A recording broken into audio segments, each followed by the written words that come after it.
Mukul astrology इन vastu online classes में आपका एक बार बहुत बहुत स्वागत है। जैसे कि आप जानते हैं कि हमारी जो सीरीज़ चल रही है एनालिसिस ऑफ हॉरोस्कोप, उसके अंदर हम जो बात कर रहे हैं अभी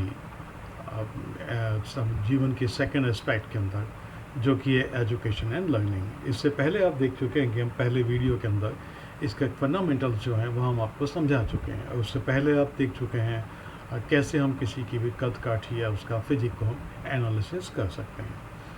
तो यहाँ हमारे एजुकेशन लर्निंग के सेकेंड पार्ट के अंदर आज हम बात करेंगे दूसरे योग के लिए, जो कि आदमी को बुद्धिमान बनाता है।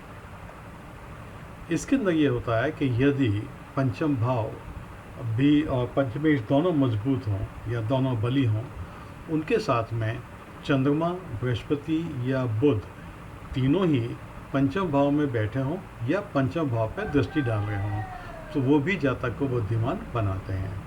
यहाँ पर ये समझना चाहिए, जितने ज़्यादा योग इस पे बनेंगे उतना ही जातक इंटेलिजेंट होता जाएगा। दूसरी चीज़, यदि बुध, बृहस्पति या चंद्रमा अपने उच्च राशि या स्वयं राशि में बैठे हुए हैं, तो वो जातक को और ज़्यादा बुद्धिमान बनाएंगे। तो ये सारी चीज़ें हमको आराम से बैलेंस करके इस चीज़ को एनालिसिस करना होता है। अब इसी पॉइंट को हम एक्सप्लेन करते हैं इस कुंडली के द्वारा, जो कि इससे एग्जाम्पल नंबर 2 है। तो यहाँ आप देखेंगे कि जो पंचम भाव है, इस पंचम भाव के अंदर मेष राशि है, और मेष राशि में मंगल अपनी स्वयं की राशि में बैठा हुआ है। तो इसका मतलब ये हुआ कि पंचम भाव जो है वो बली हो गया है और पंचमेश भी बली हो गया है। इसके अलावा आप ये देखेंगे कि बृहस्पति जो है वो इस पर पूर्ण रूप से अपनी सप्तम दृष्टि डाल रहा है। बृहस्पति जो अपने आप के अंदर एक लग्नेश होने के कारण वो अति शुभ ग्रह भी है, और लग्नेश होने के कारण और भी ज़्यादा शुभ हो गया है। सिर्फ ये इस पर दृष्टि डाल रहा है, तो वो जातक को और भी ज़्यादा बुद्धिमान बना रहा है। इसके अलावा आप देखेंगे जो बुध है, इसके अंदर ये मकर राशि में द्वितीय भाव में बैठा हुआ है, और इसका जो मकर राशि का जो मालिक है शनि, वह कुंभ मिथुन कन्या राशि के अंदर दशम भाव में बैठा हुआ है। इसका मतलब ये हुआ कि जातक का ये बुध और शनि का आपस में राशि परिवर्तन हो गया है। तो ये जो राशि परिवर्तन है, ये इन दोनों ग्रहों को भी बली बनाता है, साथ में जो जिन घर को ये रूल करते हैं, जिनके मालिक हैं, उनको भी ये बली बनाता है। इसका मतलब ये हुआ कि Budh second house, third house, seventh house and 10th house, ये चारों के चारों ग्रह भाव जो हैं वह जातक के बली हो गए हैं। इसी चीज़ को हम दोबारा से रिकैप्चुलेट कर लेते हैं। यहाँ पर 5th house, it is occupied by the own lord Mars and expected by the Jupiter, first and the 4th lord only. Now both 5th house and 5th lords are strong.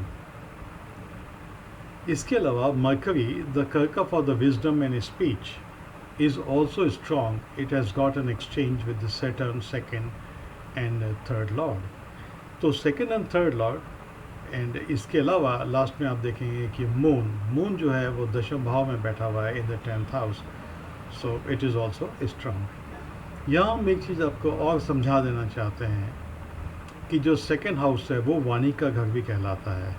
इसका मतलब ये हुआ है कि जातक की वाणी में एक अलग ओज होता है, जो कि इसको लोग सुनना चाहते हैं, और बहुत मधुर उनकी वाणी होती है।